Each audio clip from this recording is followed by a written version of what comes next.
As stop motion animators, we often find ourselves in situations where we have to move more than one thing at a time in a frame. Now this can be challenging to remember what's moving which way and to make sure that you have in fact moved everything that needs to be moved before you take the next picture. And so I'm going to show you a couple of the ways that I keep track and simplify the process of knowing what to move and what not to move when I'm animating. So the first thing I've done in Dragonframe is I've put a horizontal yellow line across, and this is to show where the focus is, because there's a bit of depth of field in my shot.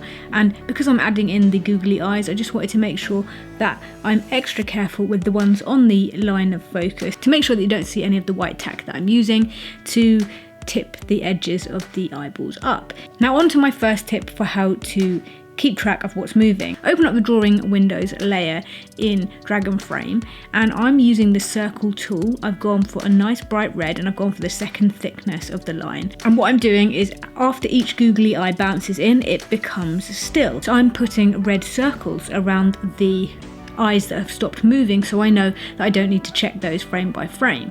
Now as the eyes are coming in, they're continuing to speed up, and they're coming in batches, so it goes from 5 eyes coming in to 6 to 7, and each new batch I am putting a different colour circle on, so they're grouped together, and I'm keeping eyes on different, literally keeping my eyes on different groups of eyes. So when you're flicking between the previous frame and the next frame, you can check all of the blue ones first. It's slightly less overwhelming. When you know that you've moved all the blue ones where they need to go, then you go and look onto the purple ones, then the yellow ones, and then any eyes that are becoming static, change their circle to red. And I find that this sort of way of using the drawing tools in Dragonframe, it can really help you to organise in your brain when you have multiple things moving. You can see more and more of the eyes here are becoming red, which also, because I'm adding in extra eyes, gives me a really good sense of where there's a lot of static space, because a lot of the eyes have stopped moving, and where to add in new eyes to keep the movement constant throughout the whole batch of eyes. So now I'm going to animate 100 googly eyes again, and this time I'm going to do a Mex eye can wave. Get it? Yeah, it's not that funny, but I'm going to make this movement go from one side to the other, and the eyes are going to roll like this. And for this I'm going to use the same tools in Dragonframe, but this time I'm going to use a slightly different technique to keep track of what's moving and what isn't moving in every frame. And the Mexican wave is happening from right to left across all of the eyes.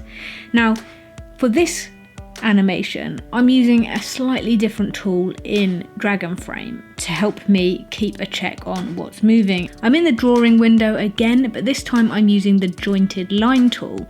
And this means you can click, hold down, drop a point, click again, drag, make a point, make a wiggly line like this. It's really good for marking off the area that you want to animate, and then to stop the line at the end you just want to double click and it will release, and then you go back to having the mouse tool.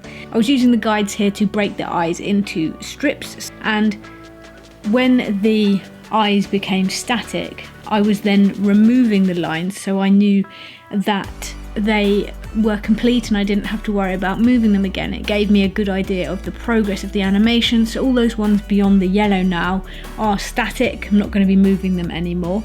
I would say one of the biggest challenges with this animation was because all the eyes were already in there and already down. It's quite hard, they're quite small and your fingers can be quite clumsy, and trying not to touch the eyes that you didn't want to move was challenging when you're getting in there trying to pick them up and then reset the eyes in the right place. Every single eye that you see in this picture right now has white tack underneath it. All the flat eyes are stuck down. There isn't a single loose eye. Just in case I did knock one, the white tack will make sure that it doesn't really move, and if it does move it'll only be a small amount, and that's quite easy to correct.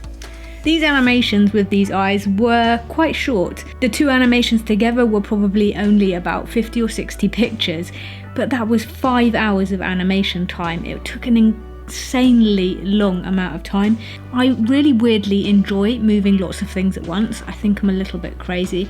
Maybe you do too. Let me know down in the comments. I hope you've enjoyed this video. If you have, make sure to subscribe to the channel to see more, and give this video a massive thumbs up because it really helps me out. Thank you very much for watching. I hope you're having a fantastic day, and I'll catch you again in the next video.